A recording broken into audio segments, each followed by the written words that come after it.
Magandang araw mga kaibigan. Bigyan natin ng reaction opinion itong post ang balita ngayon. Tungkol ito sa BRC hearing na nagaganap ngayon sa EDSA. Hindi kami pinapasok. Nagpayag ng pagkadismaya si Senator Amy Marcos matapos dumating sa venue ng kontrobersyal na flood control hearing ng Cayetano Block sa Double Gem EDSA Gardens ngayong Hunyo 16. Ayon kay Amy, hindi dapat umano napipigilan o nahaharang ang mga testigong nais magsalita tungkol sa issue. Ito ang payag niya.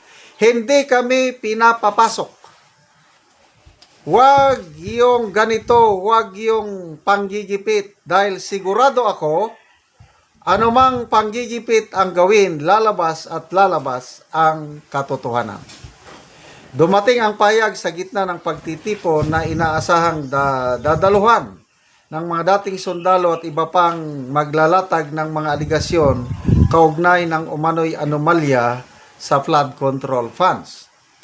Nauna nang sinabi ni Senator Win Gatchalian at Senator Erwin Tulfo na hindi nila kinikilala ang naturang aktibidad bilang opisyal na Senate Blue Ribbon Committee hearing.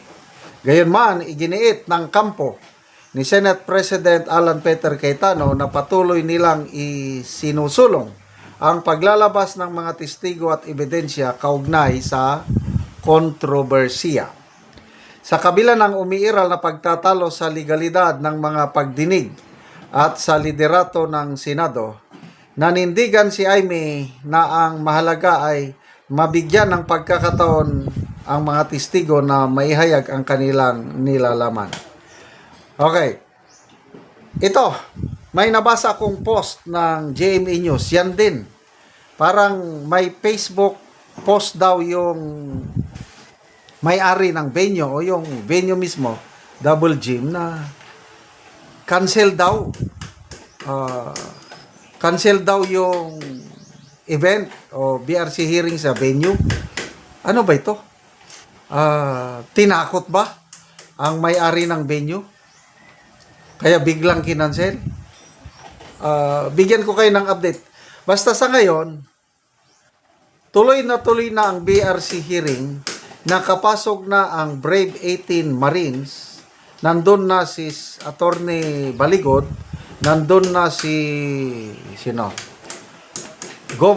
ex-Governor Luis Chavit Singson. Nandun na ang mga retired na sundalo. United People's Initiative, pinangungunahan ni General Romeo B. Poques, General Carlos Kita.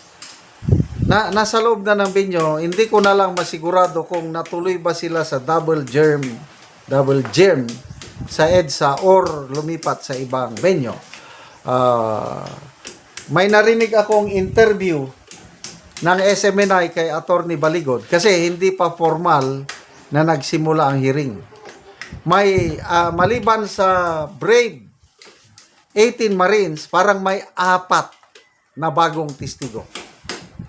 Diba, Fearless 14 ang ini-expect.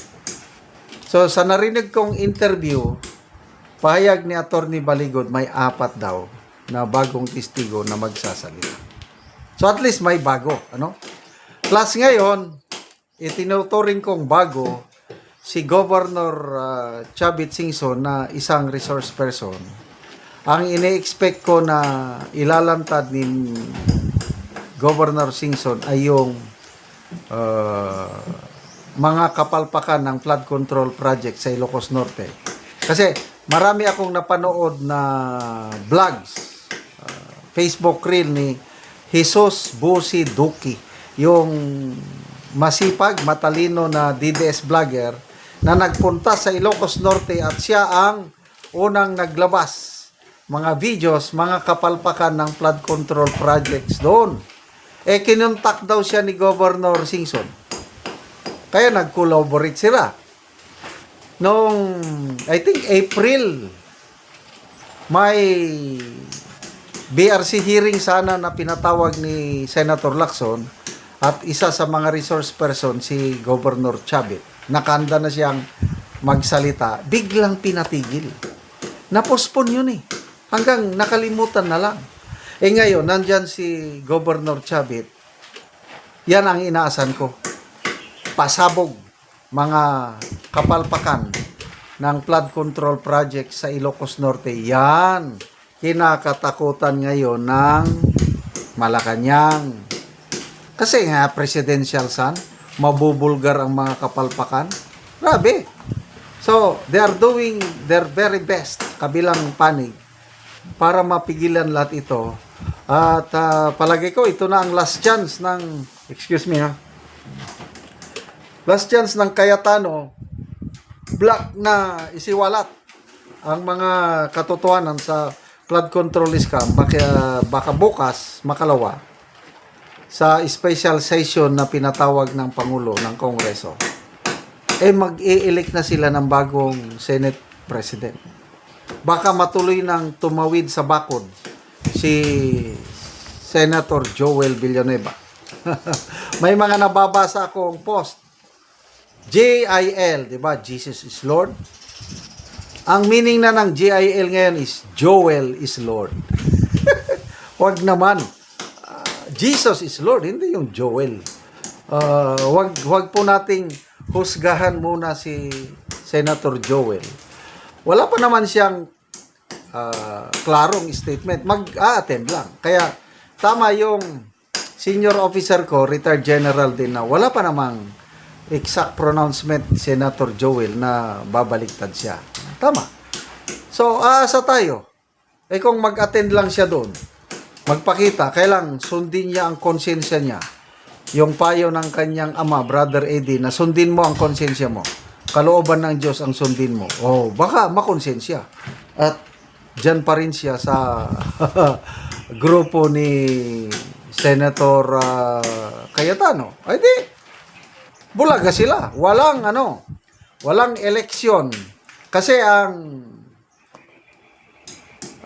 duda ni Congressman Edgar R.C., ang main purpose ng special session is para mag-elect sila ng bagong Senate President.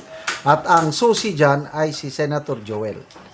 Magdasal po tayo this hour hanggang magkaroon ng milagro at hindi babaliktad si Senator Joel Villanueva. Salamat mga kaibigan sa inyong pagsubaybay sa channel na ito.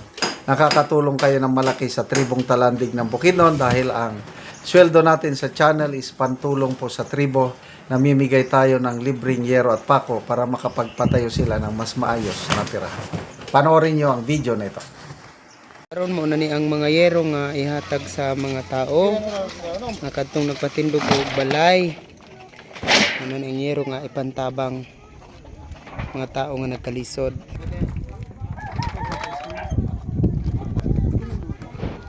Salamat ka na, bay.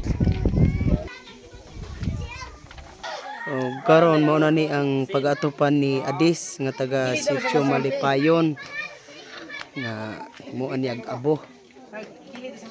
Mag-atop na ni siya karon.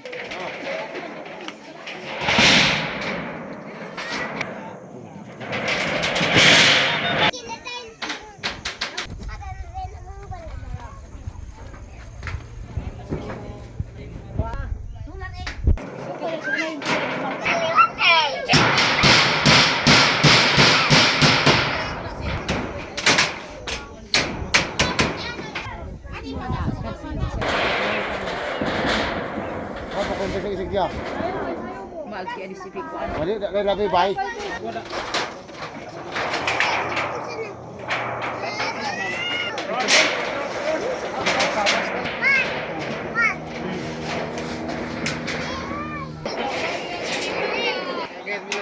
Ay salamat.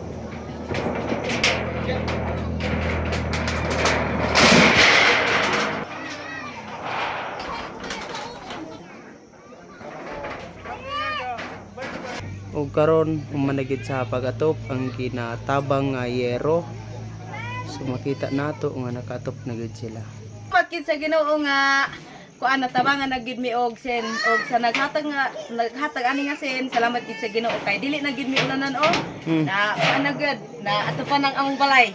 Dagan salamat og kani naghatag sa sen og parayon maghatag namo ang mga pobre. Salamat Daghang kayo. salamat sa